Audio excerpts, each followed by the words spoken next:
Assalamualaikum warahmatullahi wabarakatuh.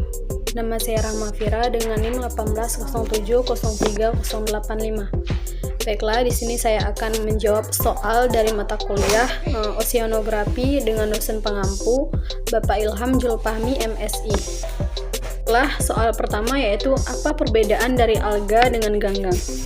Jadi mereka ini memiliki ciri yang sama yaitu eukariot atau inti sel yang dilapisi membran.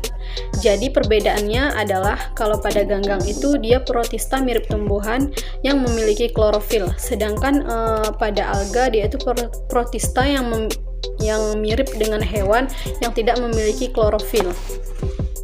Soal yang kedua yaitu adakah produsen sekunder?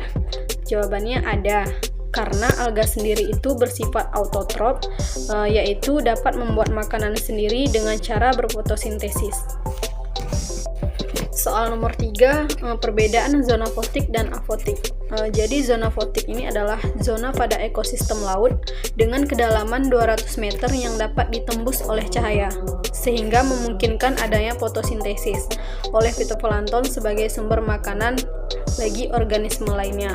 Sedangkan zona afotik dia merupakan zona yang tidak dapat ditembus cahaya, sehingga tidak ada proses fotosintesis di dalam zona ini. Soal nomor 4, selain cahaya, komponen apa yang dibutuhkan fotosintesis? Jadi selain cahaya itu, komponen yang dibutuhkan fotosintesis yaitu air, karbon dioksida, dan klorofil. Soal nomor 5, definisi dari fitoremediasi. Fitoremediasi ini merupakan upaya penggunaan tanaman dan bagian-bagiannya untuk dekontaminasi limbah dan masalah-masalah pencemaran lingkungan baik secara ex situ menggunakan kolam buatan atau reaktor maupun secara in situ atau secara langsung di lapangan pada tanah atau daerah yang terkontaminasi daerah. Dan soal terakhir yaitu jelaskan fase lag, log, dan stasioner. Fase lag atau penyesuaian adalah fase penyesuaian bakteri dengan lingkungannya yang baru.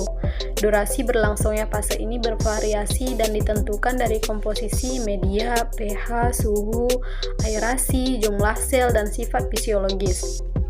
Sedangkan fase logaritma atau eksponensial ini ditandai dengan periode pertumbuhan yang terbilang cepat. Setiap sel dalam populasi membelah menjadi 2. Derajat pertumbuhan bakteri pada fase ini sangat dipengaruhi oleh sifat genetik yang diturunkan. Dan fase stasioner yaitu fase ini terjadi ketika laju pertumbuhan bakteri sama dengan laju kematiannya, sehingga jumlah populasi organisme ini akan tetap. Keseimbangan ini terjadi karena adanya pengurangan derajat pembelahan sel akibat kadar nutrisi yang tidak cukup dan akumulasi produk yang beracun bagi sel sehingga mengganggu proses pembelahan. Sekian jawaban dari saya, mohon maaf atas segala kekurangan dan kesalahan. Saya akhiri, wassalamualaikum warahmatullahi wabarakatuh.